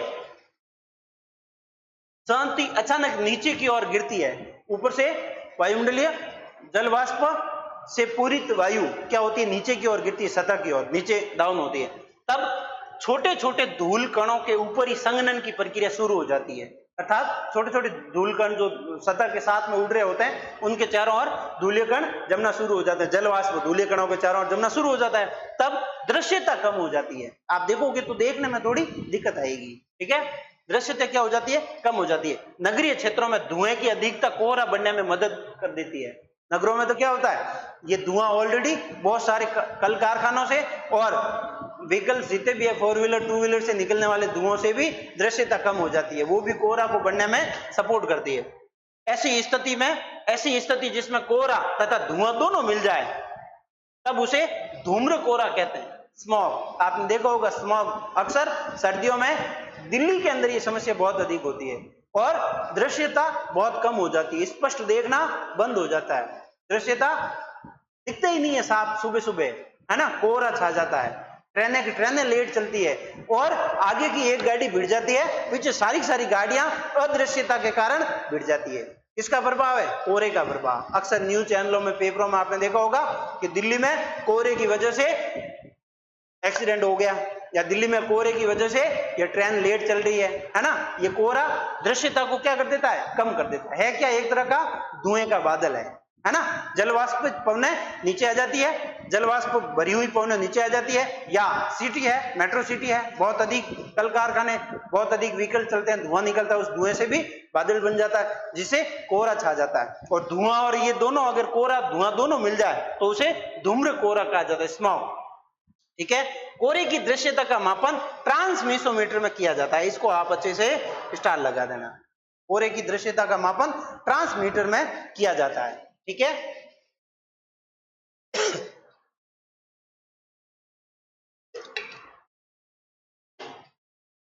नेक्स्ट देखिए आप, एक धुंध और होता है, धुंध भी आती है, धुंध या कुआसा, यह भी कोहरे का ही एक रूप है। अंतर यह है इसमें कि इसमें नमी अधिक होती है, धुंध में, कुआसा में नमी अधिक होती है। ये कोहरे का ही रूप है पर इसमें नमी अधिक होती है, और ये नमी अधिक कहां पाई जाएगी, पहाड़ों पर, है ना। तो ये धुंध या कुआसा कहां पाया जाएगा, यह पहाड़ों पर अधिक पाया जाता है, पहाड़ों पर अधिक पाया जाता है। इनकी दृश्यता अत्यधिक कम हो जाती है, धुंध में नमी अधिक होती है, बहुत अधिक नमी कारण दृश्यता भी बहुत कम हो जाती है। और स्पेशली धुंध है वो पहाड़ों पे पाई जाती है, पहाड़ी एरिया है वहां धुंध आएगी, और धरातल समतल है तो वहां पे कोहरा आएगा, नगर है तो वहां पे धूम्र कोहरा आएगा, ऐसे आपको याद रखना है, ठीक है। तो ये वायुमंडलीय अलग अलग संघनन के रूप थे, अपन पढ़ रहे हैं। अब देखो नेक्स्ट आ गया बादल। नेक्स्ट क्या आ गया, बादल। बादल पढ़ने से पहले, बादल और वर्षा पढ़ने से पहले मैं आपको एक बार वापस बताता हूं अपन ने क्या क्या पढ़ा। सबसे पहले पढ़ा आर्द्रता, सबसे पहले क्या पढ़ी, आर्द्रता। जल वाष्पीकरण की प्रक्रिया से वायुमंडल में फैलता है, उसे या तरल से गैस में जाता है तो उसे वाष्प कहते हैं। वही वाष्प वायुमंडल में क्या कहलाती है, आर्द्रता। वही वाष्प वायुमंडल में क्या कहलाती है, आर्द्रता। अब आर्द्रता 0 डिग्री से ध्रुवों की ओर घटती जाती है। मरुस्थलीय भाग और ध्रुवीय भागों में आर्द्रता 1% होती है, यहां लिखा मैंने, ठीक है। और अधिकतम वायुमंडल में 5% तक पाई जाती है, एवरेज देखोगे तो 2%, ठीक है। फिर अपन ने पढ़ा इसके आगे आर्द्रता के प्रकार। आर्द्रता 3 प्रकार की होती है, निरपेक्ष आर्द्रता, सापेक्ष आर्द्रता, विशिष्ट आर्द्रता। निरपेक्ष आर्द्रता किसी भी वायुमंडल में किसी भी जगह पे वायु में उपस्थित नमी की मात्रा निरपेक्ष आर्द्रता कहलाएगी, इसको ग्राम घन मीटर में मापा जाएगा, ठीक है। नेक्स्ट सापेक्ष आर्द्रता। सापेक्ष आर्द्रता क्या है, निरपेक्ष आर्द्रता और आर्द्रता सामर्थ्य के बीच का अनुपात, और उसको प्रतिशत में व्यक्त किया जाता है, ठीक है। दूसरी होगी सापेक्ष आर्द्रता। आर्द्रता सामर्थ्य क्या है, हवा में नमी धारण करने की क्षमता, ठीक है। जब पूर्ण रूप से नमी धारण करने की क्षमता पवन में 100% पवन नमी धारण कर लेगी, वह पवन संतृप्त पवन कहलाएगी, ठीक है। तीसरी विशिष्ट आर्द्रता, ये 1 किलोग्राम वायु में उपस्थित नमी की मात्रा, जिसको किलोग्राम संतृप्त हो गया, उसके बाद ये हो गया विशिष्ट आर्द्रता, ग्राम किलोग्राम में मापा जाता है जिसको विशिष्ट आर्द्रता को, ठीक है। उसके बाद अपन ने देखा वाष्पीकरण प्रक्रिया। फिर संघनन क्या होता है, देखो संघनन के लिए मैंने आपको बताया ये डायग्राम इस रूप में, वाष्पीकरण से आर्द्रता आती है वायुमंडल में, आर्द्रता संवहन के माध्यम से ऊपर उठती है, धूले कणों के चारों ओर जाकर चिपकती है, इसीलिए धूले कणों को आर्द्रता ग्रही कहा जाता है। अब धूले कणों के चारों ओर चिपकने की यह प्रक्रिया संघनन कहलाती है। संघनन के विभिन्न रूप है, बादल, ओस, कोहरा, तुषार, धुंध, है ना, ये अलग अलग जगहों पे अलग अलग है, ठीक है। फिर अपने संघनन के दशाएं पढ़ी, फिर संघनन के रूप पढ़ा ओस, फिर पढ़ा तुषार, फिर कोहरा, फिर धुंध, कुआसा, और अब पहला उठा रहे हैं इसी संघनन का प्रारूप है बादल। अब अपन उठा रहे हैं बादल। बादल तो आजकल अपने ऊपर से पश्चिमी राजस्थान क्या पूरे भारत में जलवायु, पूरे भारत में भी मानसून काल चल रहा है, तो बादल खूब जा रहे हैं ऊपर से, स्पेशली वर्षा वाले बादल। देखो, वायुमंडल में ऊंचाई पर खुली स्वच्छंद हवा में जल वाष्प के संघनन से बने कणों या हिमकणों की विशाल राशि को बादल कहते हैं। अभी देखा, जल वाष्प के संघनन की प्रक्रिया से बादल बनते हैं, है ना। ये इसमें जल कण या हिमकण की विशाल राशि को ही बादल कहते हैं, है ना। बादल अधिकतम 1200 मीटर या 12 किलोमीटर की ऊंचाई तक पाए जाते हैं। अधिकतम कितने ऊंचाई तक? 12 किलोमीटर की ऊंचाई तक पाए जाते हैं। यह बादल यानी यह पानी की छोटी बूंदों या बर्फ के रवों की सांतति से होता है। ये बर्फ के रवे हैं, ये क्या है? रवे। ये खो नहीं है, रवे है ना, ध्यान देना आप। रवे लिख लेता हूं मैं। ये क्या है? रवे हैं। ये पानी की छोटी बूंदों या बर्फ के रवों की सन्नति होती है, रवों, है ना। रवे एक तरह से कण ही है, रवों की सैंति होती है, मिश्रण होता है। बादलों के प्रकार, अब देखो बादलों के प्रकार देखे आप, बादलों के भी प्रकार है, जैसे आर्द्रता के प्रकार पड़े। सबसे पहले पक्षाभ मेघ, है ना, सीरियस क्लाउड, पक्षाभ मेघ। इन मेघों का निर्माण 8 से 12 किलोमीटर ऊंचाई पर होता है, या 8000 से 12000 मीटर की ऊंचाई पर। अर्थात वायुमंडल में सबसे ऊपर कौन से बादल पाए जाएंगे? पक्षाभ मेघ, ठीक है। इनकी विशेषताएं देख लो 2-4। ये पतले तथा बिखरे हुए बादल होते हैं जो पंख के समान दिखाई देते हैं। हमें ये हमेशा सफेद रंग के होते हैं। इनसे मौसम साफ तथा आकाश स्वच्छ रहता है, अर्थात ये वर्षा नहीं करते हैं, हमेशा से ही साफ सफेद दिखेंगे। बहुत अधिक ऊंचाई पे होंगे, 8 से 12 किलोमीटर तक की ऊंचाई में होते हैं, और इनसे वर्षा नहीं होती। इनके बनने के बाद अगर सूर्य एवं चंद्रमा के चारों ओर प्रभामंडल बन जाए तो यह चक्रवात के आने का सूचक है। अगर पक्षाभ मेघ ऊपर बने हुए हैं बादल आपके ऊपर, और उसी समय सूर्य और चंद्रमा के चारों ओर आभा मंडल बनता, मैंने बताया हिंदू देवी देवताओं के पीछे एक येलो कलर का चक्र होता है सिर के पीछे, आप तस्वीर में देखोगे तो वही आभा मंडल है, प्रभा मंडल या आभा मंडल। तो अगर ये पक्षाभ मेघ बने हुए हैं ऊपर, है ना, पक्षियों के पंख की तरह, और सूर्य चंद्रमा के चारों ओर आभा मंडल प्रभा मंडल बना है, तो इसका मतलब चक्रवात आएगा। इसका मतलब क्या है? चक्रवात आएगा, चक्रवात आने के सूचक है, ठीक है। दूसरे बादल है, बादल 4 प्रकार के होते हैं। पहले पक्षाभ मेघ सबसे ऊपर हाइट में पाए जाते हैं, 8 से 12 किलोमीटर की ऊंचाई में। दूसरे कपासी मेघ, कपासी मेघ प्राय 4000 से 7000 मीटर या 4 से 7 किलोमीटर की ऊंचाई में पाए जाते हैं। यह मेघ रुई के समान दिखाई देते हैं। देखो कपास से रुई निकलती, कॉटन, तो कपासी मेघ, यह मेघ रुई के समान दिखाई देते हैं। इसके समान दिखाई देते हैं, रुई के समान, ध्यान देना आप। यह 4000 से 7000 मीटर या 4 से 7 किलोमीटर ऊंचाई पर बनते हैं। ये सपाट आधार वाले होते हैं तथा इनकी आकृति गोभी के फूल के समान होती है। फूल गोभी देखी, सब्जी खाई होगी, है ना। आजकल तो हर ऋतु में फूल गोभी मिल जाती, पहले सर्दियों में मिलती थी। तो फूल गोभी के समान होती। इनमें भारी वर्षा, ओले एवं तड़ी जंजा आते हैं। तड़ी जंजा लास्ट क्लास में पढ़ा था, कपासी मेघ तड़ी जंजा में बहुत तीव्र पवन संवहन के माध्यम से ऊपर उठती है, कपासी मेघ का निर्माण होता है और अतिवृष्टि होती है, वही तड़ी जंजा था, ठीक है। तो तड़ी जंजा देखो, कपासी मेघ बनेंगे तो आपके क्या होगा? भारी वर्षा, ओले और तड़ी जंजा आएगा। और कपासी वर्षा की विशेषता याद रखना, रुई के समान दिखाई देते हैं, गोभी के फूल के समान स्पेशली दिखाई देते हैं, इस वे में यूं, है ना। फिर नेक्स्ट देखें आप, स्त्री मेघ, तीसरे नंबर के मेघ है स्त्री मेघ, ये और नीचे। यह परतदार बादल होते हैं, इसलिए इनको स्त्री बोला है। ठीक है। फिर आकाश के बहुत बड़े भाग पर फैले होते हैं। ये बादल उष्मा हास या अलग अलग तापमानों पर हवा के आपस में मिश्रित होने से बनते हैं। यह कोहरे के समान होते हैं, है ना, जैसे कोहरा फैलता है ना उसकी तरह, और अलग अलग लेयर में होता है, स्तरों में होते हैं, परतों में पाया जाता है, और अलग अलग जगह पे अलग अलग तापमान की भिन्नता के मिश्रण के कारण इनका निर्माण होता है। फिर ये कोहरे के समान होते हैं, सतह के सबसे निकट पाए जाते हैं, सतह के सबसे निकट पाया जाता है। कोहरा भी कहां पाया जाता है? सतह के पास में। तो ये स्त्री बादल भी सतह के पास में पाए जाएंगे, सतह के सबसे निकट पाए जाते हैं। दो विपरीत स्वभाव वाली हवाओं के मिलने से बनते हैं, दो विपरीत स्वभाव वाली ठंडी और गर्म पवनों के मिलने से इनका निर्माण होता है। ठीक है। नेक्स्ट, वर्षा मेघ। ये जो अभी अपने ऊपर से गुजर रहे हैं, है ना, ये बादल घने एवं काले होते हैं, स्लेटी रंग के भी होते हैं। स्लेट होती है जो आपकी, ये वाला कलर, स्लेट कलर, सूर्य की किरणों के लिए अपारदर्शी होते हैं। जो ही ये आपके वर्षा मेघ आएंगे तो ऊपर से इंसुलेशन धरातल पे नहीं आ पाएगी, बीच में बाधा बन जाते हैं। यह मोटे जलवाष्प की आकृति विहीन सन्नति होते हैं। जलवाष्प की आकृति विहीन, कोई विशेष आकृति नहीं होती है। ठीक है। सतह के बहुत निकट पाए जाते हैं और वर्षा खूब अधिक करते हैं। ठीक है। तो बादल कितने प्रकार के हुए?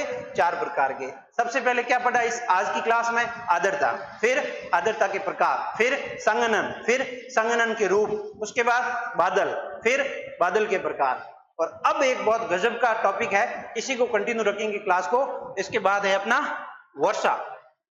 कौन सा टॉपिक है? वर्षण, वर्षा, है ना, बहुत गजब का टॉपिक है। देखो वर्षा क्या है। अपन सामान्य वे में पश्चिमी राजस्थान में रह रहे, तो अपन जो ऊपर से वायुमंडल से जो जल की बूंदें गिर रही है, कभी कभार हल्की बूंदें, कभी मोटी बूंदें, जो इस तरल रूप में जल गिर रहा है, उसे अपन क्या बोलते हैं? वर्षा बोलते हैं, साधारण वे में।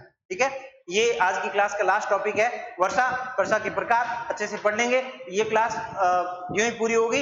नेक्स्ट क्लास में अपन एमसीक्यू करेंगे, यहां तक जितनी भी क्लासें पढ़ी है। ठीक है। और एमसीक्यू आपने लास्ट क्लास में देखी होगी, बहुत शानदार क्लास लेके आने वाला हूं। अब देखो वर्षा क्या है। वर्षण जब वायुमंडल में उपस्थित जल वाष्प, उपस्थित जल वाष्प है, आप यहां द को काट देता हूं मैं, वायुमंडल में उपस्थित वाष्प संघनन द्वारा तरल या ठोस रूप में, ठोस अवस्था में परिवर्तित होकर भूतल पर गिरते हैं, तो इसे वर्षण कहते हैं। समझो बात को। वायुमंडल में उपस्थित जो भी वाष्प, जल वाष्प है, वो संघनन के माध्यम से बादल बनते हैं। अब बादल से जल के रूप में या हिमतुलों के रूप में, अर्थात हिमकणों के रूप में, ठोस कण के रूप में, एक तो जल के रूप में गिर रहा है, एक हिमतुल के रूप में गिर रहा है। जो गिर रहा है वही क्या है? वर्षण है। ठीक है, सीधी परिभाषा। फिर एक लाइन और दे रखी टेक्निकली, जल वाष्प के संघनन के बाद नमी के मुक्त होने की अवस्था वर्षण कहलाती है। जल वाष्प हुआ, फिर संघनन हुआ, अब संघनन से जो नमी मुक्त हो रही है, जो संघनन में नमी थी, जल वाष्प ही था, अब संघनन से नमी मुक्त हो रही है, उसे क्या बोलेंगे? वर्षण बोलेंगे। यह अब किन किन रूपों में होता है देखे आप, वर्षण के विभिन्न रूप, वर्षण के विभिन्न रूप। सबसे पहला तो है रेनफॉल, साधारण वर्षा। वर्षण जब पानी के रूप में होती है तो उसे वर्षा कहते हैं। इसमें संघनन हिमांक बिंदु से ऊपर होता है, 0 डिग्री से ऊपर होता है संघनन, तब वो संघनन है वो जल के रूप में होता है। और अगर संघनन 0 डिग्री से नीचे होता है तब हिमकणों के रूप में होता है, ठोस रूप में होता है, तभी तो पाला गिरता है। अभी देखा अपन ने तुषार या पाला।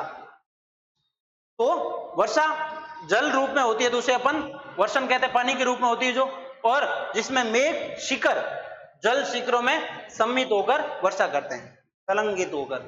संलग्नित है, संलग्नित होकर, संलग्नित होकर, है ना। जल शिखर, शिखर का अर्थ जल बूंदे, शिखर का अर्थ क्या है? जल बूंदे। ये मेघ शिखर, मेघ में जो भी बूंदे होती है वो जल के रूप में संग्लित होकर वर्षा करती है, उसे अपन वर्षा कहते हैं, पहला रूप। दूसरा हिमपात, स्नोफॉल। जब तापमान 0 डिग्री से कम होता है तब वर्षण हिमतुलों के रूप में होती है।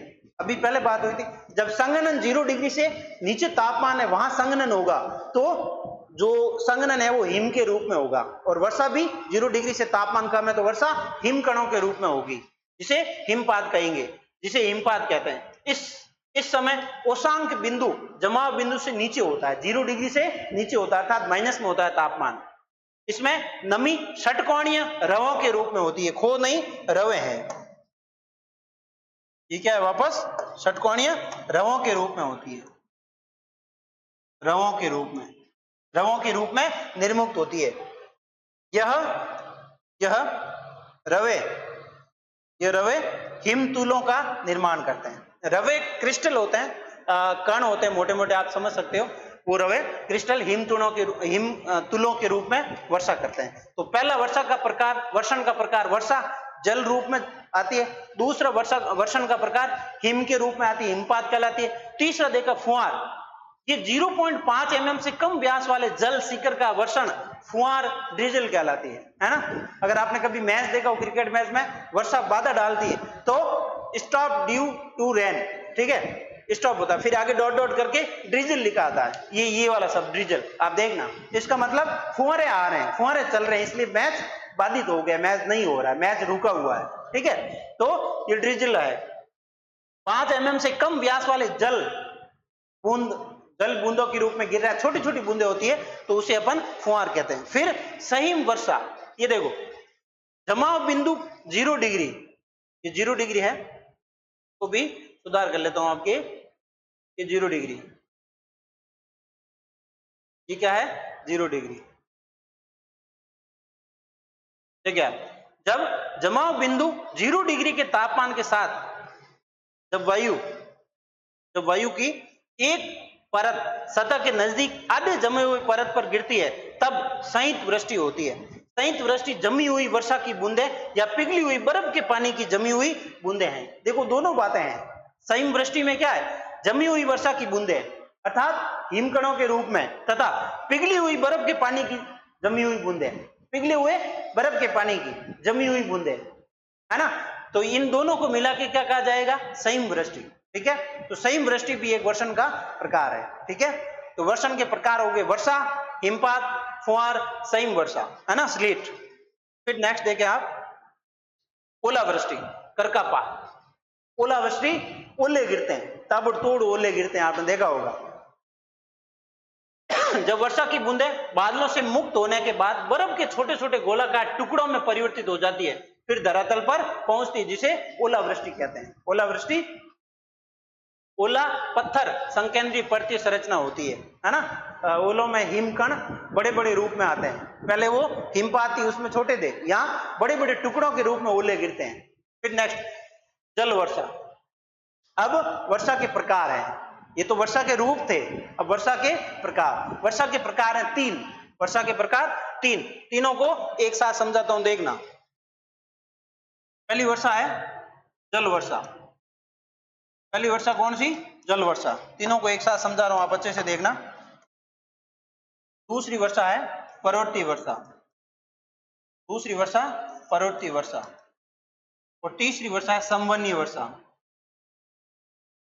संवहनीय वर्षा। पर्वतीय वर्षा और जल वर्षा। जल वर्षा तो देखो आपको पता है, महासागरों से जल वाष्पित होकर संवहन के माध्यम से ऊपर उड़ती है, फिर संघनन के माध्यम से बादल बनता है ना। आराम से देखना, जल वाष्प की प्रक्रिया से, वाष्पीकरण की प्रक्रिया से जल वाष्प संवहन के माध्यम से ऊपर उड़ता है और संघनन के माध्यम से बादल बनता है ना। अब बादलों से नमी जब मुक्त होती है, तब ये वापस हिमकण के रूप में या जल के रूप में या फुहार के रूप में या संयुक्त वृष्टि के रूप में वापस धरातल पर गिरते हैं। इसे अपन क्या कहते हैं, वर्षा कहते हैं। ये जल वर्षा। कौन सी वर्षा होगी, जल वर्षा, पहला प्रकार, ठीक है। कुछ नहीं है, वाष्पीकरण की प्रक्रिया से जल वाष्पित होकर संवहन के माध्यम से संघनन की प्रक्रिया से बादल बनते हैं, और बादलों से जो ही नमी मुक्त होती है तो ये वर्षा जल के रूप में वापस धरातल पर होती है, इसे बोला जाएगा जल वर्षा। नेक्स्ट देखें, ये पर्वत है। इस पर्वत के सारे संतृप्त पवन, कैसी पवन, संतृप्त पवन, संतृप्त पवन पर्वत के सारे ऊपर उठेगी। संतृप्त पवन बोला मैंने, ध्यान रखना, यहां पर भी ये धीरे धीरे जो ही ये संघनन प्रारंभ हुआ तो पवन संतृप्त हो जाती है, मैंने लास्ट में अभी बताया। संवन के माध्यम से संघनन जहां शुरू होगा तो संघनन शुरू होता होता एक स्टेज आएगी जहां पे पवन संतृप्त हो जाएगी, अर्थात उसमें अब आर्द्रता ग्रहण करने की क्षमता नहीं रही, पूर्ण रूप से आर्द्रता 100% होगी तो पवन संतृप्त हो गई।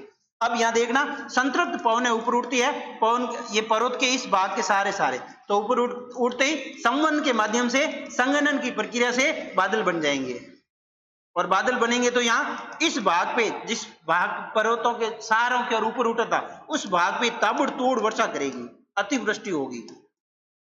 कैसी वृष्टि होगी? अतिवृष्टि होगी। एक सेकेंड, अतिवृष्टि होगी यहाँ, है ना। संतृप्त पवन है, पर्वत के सारे ऊपर उठी और संवन के माध्यम से संघनन से बादल बना और बादल बन के अतिवृष्टि हुई, ठीक है, इस भाग में। अब कुछ भाग इस बादल का इधर जाएगा तो ये यहां शुष्क एडियाबेटिक ताप दर से, शुष्क एडियाबेटिक ताप दर के कारण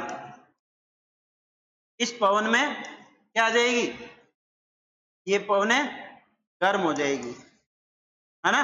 गर्म होगी तो यहां वर्षा नहीं होगी, तो ये क्षेत्र क्या हो जाएगा? वृष्टि छाया क्षेत्र। ये क्षेत्र वृष्टि छाया क्षेत्र कहलाएगा, वृष्टि छाया क्षेत्र। कौन सा? पवन अभिमुखी भाग तो वृष्टि अतिवृष्टि वाला भाग, और पवन विमुखी भाग वृष्टि छाया क्षेत्र। यहाँ पहाड़ के उस ओर ये पर्वत है, पर्वत के उस ओर पवने नीचे उतरी तो शुष्क एडियाबेटिक ताप दर के कारण उसमें नमी की मात्रा घट गई, तो इधर वर्षा नहीं होगी, नगण्य होगी, बहुत कम, तो नहीं होगी, इसलिए इसे बोल दिया वृष्टि छाया क्षेत्र। आपने पढ़ा होगा, बंगाल की खाड़ी से आने वाली नमी युक्त पवने, आर्द्रता युक्त पवने अरावली से टकरा के ऊपर उड़ते अरावली के पूर्वी भाग में खूब वर्षा करती है, जबकि अरावली के पश्चिम में उन्हीं पवनों के लिए वो नीचे उतरती है, तो शुष्क एडियाबेटिक ताप दर से उसमें ताप बढ़ जाता है, आर्द्रता घट जाती है, जिसके कारण बंगाल की खाड़ी वाली आर्द्रयुक्त पवने अरावली के पश्चिम में वर्षा नहीं करती है, इसलिए अरावली के पश्चिम में वो उन पवनों के लिए वृष्टि छाया क्षेत्र कहलाता है, ठीक है ना। ये वृष्टि छाया क्षेत्र हो गया। तो याद रखोगे, पर्वत के सहारे होने वाली वर्षा पर्वतीय वर्षा। विश्व में सर्वाधिक वर्षा यही होती है, विश्व में सर्वाधिक वर्षा यही होती है, विश्व में सर्वाधिक वर्षा कौन सी होती है? पर्वतीय वर्षा, ठीक है, याद रहेगी। जल वर्षा, पर्वतीय वर्षा। तीसरी वर्षा है संवहनीय वर्षा। तीसरी वर्षा कौन सी है? संवहनीय वर्षा। मैं यहाँ थोड़ी सी जगह ले रहा हूं, ठीक है।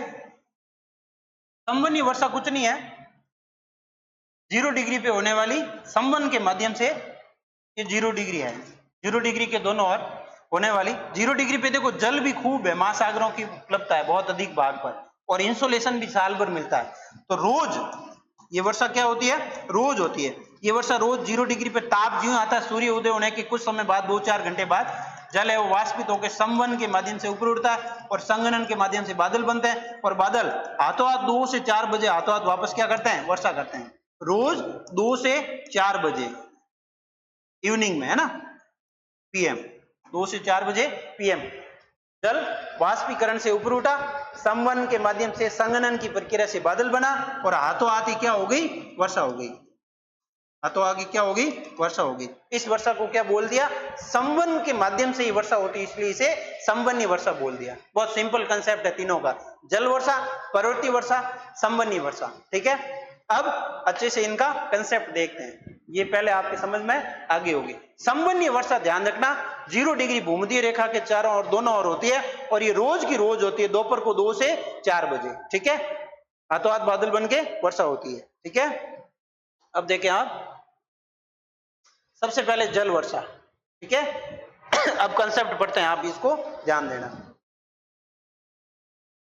कंसेप्ट की ओर ध्यान देना।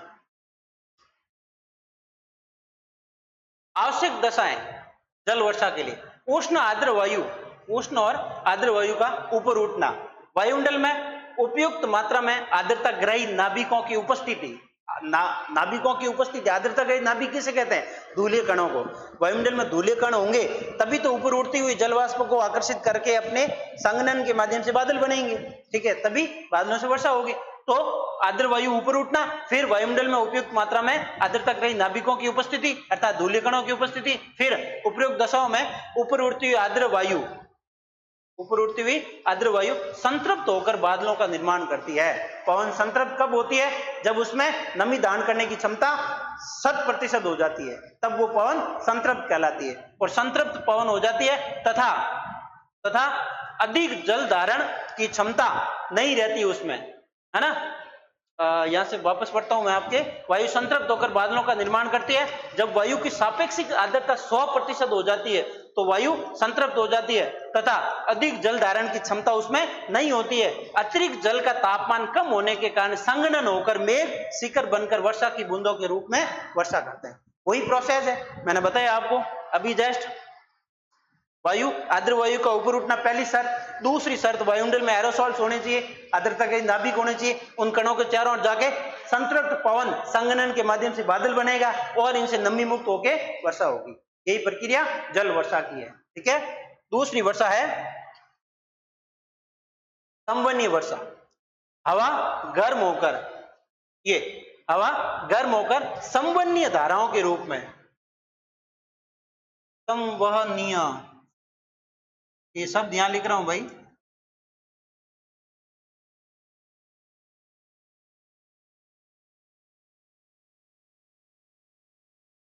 ये शब्द ये है ना, संवहनीय धाराओं के रूप में ऊपर उठती है पवन है और ऊपर वायुमंडल में पहुंचकर यह फैलती है तो तापमान कम होता है, जिससे संघनन की क्रिया होती है। अभी मैंने बताया आपको, संवहन के माध्यम से पवन ऊपर उठती है और वायुमंडल में जाके संघनन की क्रिया होती है, जिससे कपासी मेघों का निर्माण होता है और यह मेघ गरज तथा बिजली के साथ मूसलाधार वर्षा करते हैं। यह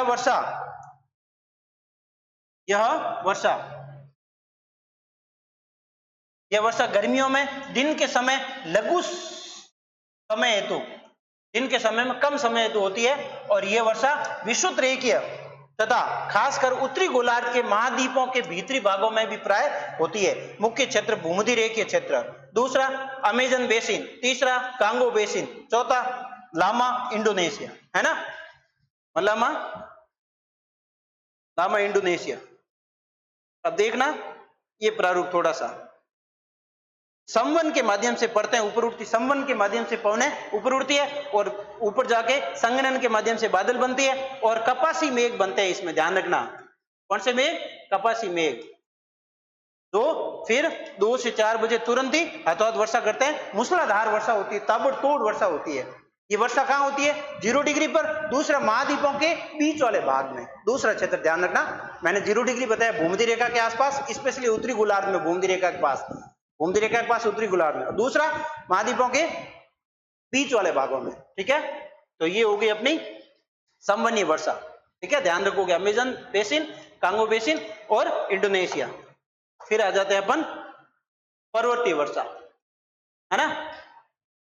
पर्वतीय वर्षा, जब संतृप्त वायु की शांति पर्वतीय ढाल पर आती है तब यह ऊपर उठने के लिए बाध्य हो जाती है, बाह्य नहीं, ये बाध्य हो जाती है ना। संतृप्त वायु पर्वत ढाल पर आती है तो ऊपर उठने के लिए बाध्य होती है, पर्वत के सारे ऊपर उठती है।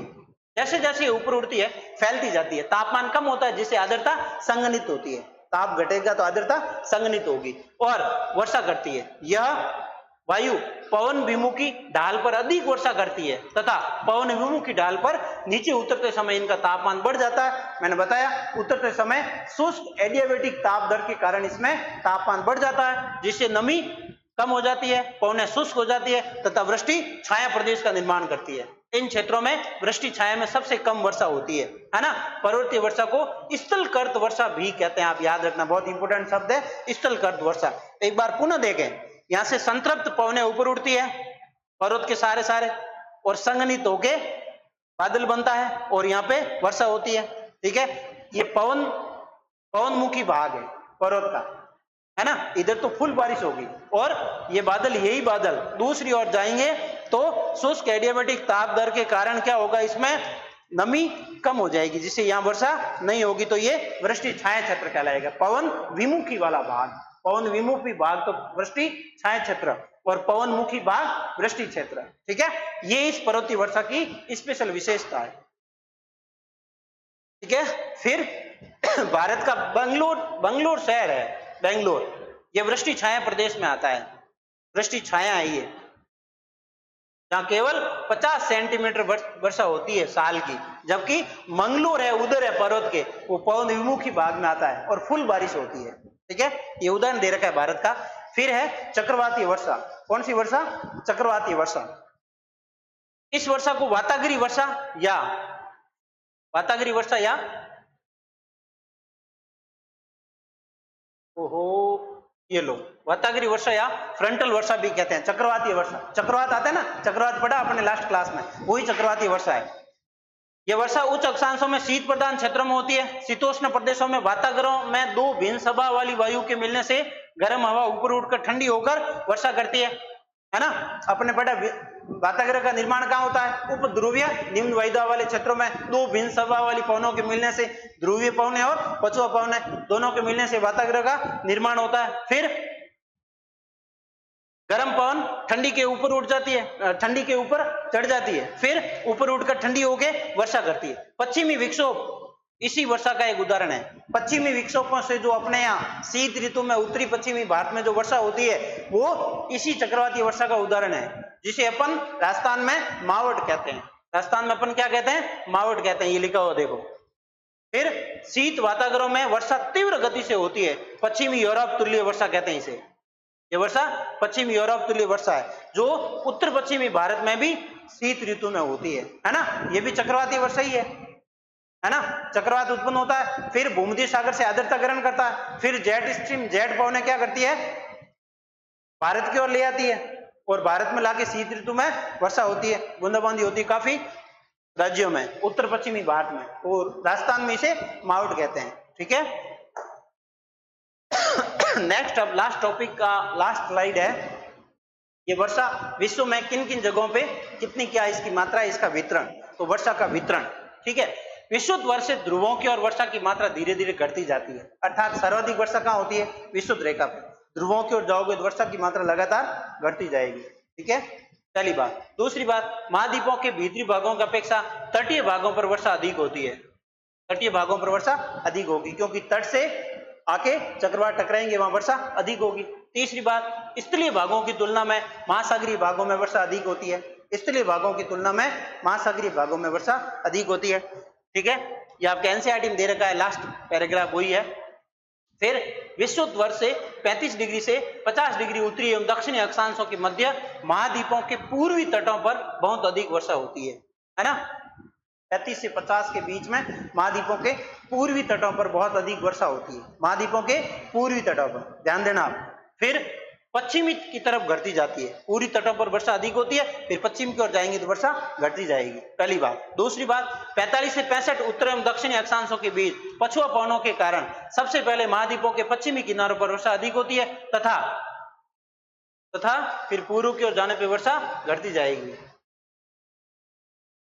तथा पूर्व की तरफ वर्षा घटती जाती है। देखो पहले तो बोला क्या, ये जो 35 और 40 के बीच वाला भाग है, वहां पर तो महाद्वीपों के पूर्वी भागों में वर्षा हो रही है, क्योंकि वहां व्यापारिक पवनें आ रही है। ठीक है, इतना ही याद रखो, अभी आगे इसको और क्लियर करेंगे। महाद्वीपों के पूर्वी भाग में 35-40 के सहारे जो आ रही है वर्षा, 35-50 के सहारे, 35-40 लास्ट 35-40 के सहारे आ रही है, वो क्या है? व्यापारिक पवनों द्वारा हो रही है महाद्वीपों के पूर्व में। और ये 45 से 65 के मध्य महाद्वीपों के पश्चिम में हो रही है। तो यहाँ कौन सी पवनें आके टकरा रही महाद्वीपों के पश्चिम में? पछुआ पवनें। तो ये वर्षा पछुआ पवनों के कारण हो रही है। ठीक है, फिर पहाड़ों के पवन विमुखी भाग जहाँ पवनें टकराती है, उन ढालों पर वर्षा बहुत अधिक होती है, जबकि पवन विमुखी ढालों पर जहाँ पवनें नीचे उतरती है वहां कम होती है। अभी जस्ट पढ़ा आपने, क्यों? क्योंकि वहां शुष्क एडियाबैटिक ताप दर से ताप बढ़ जाता है, आर्द्रता घट जाती है। ठीक है। तीसरा, विषुवत रेखीय पट्टी शीतोष्ण प्रदेशों के पश्चिमी तटीय किनारे,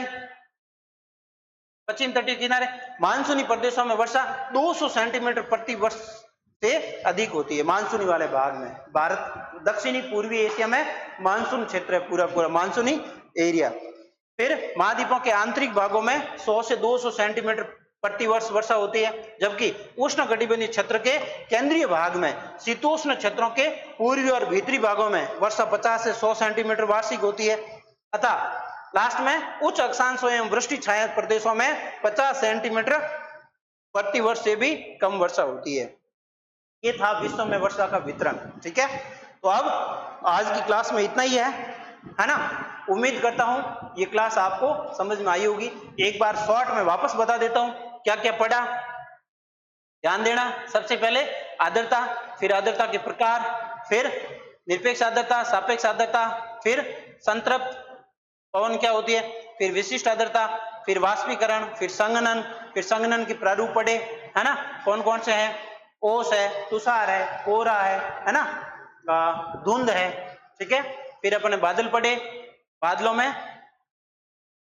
के प्रकार 4 प्रकार, पक्षाप मेघ सबसे ऊपर, फिर कपासी मेघ, है ना, फिर तीसरे नंबर पे स्त्री मेघ, और फिर आपके वर्षा मेघ। ठीक है, फिर अपन ने वर्षण पढ़ा, वर्षण के विभिन्न रूप, वर्षा किन किन रूपों में होती है, हिमपात के रूप में, फुहार के रूप में होती है, रिंजल, हिमपात है, जल वर्षा है, जल तरल बूंदों के रूप में होती है जल वर्षा, हिमकणों के रूप में होती है हिमपात, फिर रिंजल है, फुहार होते हैं, फिर वर्षा के प्रकार पढ़े, है ना, जल वर्षा, संवहनीय वर्षा और पर्वतीय वर्षा, चक्रवाती वर्षा। ठीक है, जल वर्षा, संवहनीय वर्षा, फिर चक्रवाती वर्षा और पर्वतीय वर्षा और चक्रवाती वर्षा, 4 प्रकार पढ़े वर्षा के। और उसके बाद पढ़ा अपन ने विश्व में वर्षा का वितरण। ठीक है, तो ये लास्ट क्लास आपको, ये लास्ट स्लाइड आराम से दिखाई दे रही होगी आपको, है ना। अच्छे से इसको नोट बनाना, नोट करना इनको, और ये क्लास बहुत हेल्पफुल रहेगी आपके लिए, मुझे ऐसी उम्मीद है। आज इतना ही, और नेक्स्ट क्लास आप सबके लिए बहुत धमाकेदार लेके आने वाला हूं, प्रश्नोत्तरी। अब तक जो 4-5 टॉपिक पढ़े, इन सभी 5 टॉपिकों पे शानदार प्रश्न लेके आऊंगा, तो इंतजार करिएगा उस क्लास का। क्लास को लाइक नहीं किया तो लास्ट में बोलूं लाइक कर देना, और वीडियो को ज्यादा से ज्यादा शेयर करना, और ज्यादा से ज्यादा लोगों तक चैनल को सब्सक्राइब भी कराना, ताकि ये उपयोगी क्लासें उनके लिए उपयोगी हो ये क्लासें। ठीक है, आज इतना ही, मिलते हैं नई क्लास में नए टॉपिक के साथ। तब तक के लिए धन्यवाद। मस्त रहे, व्यस्त रहे।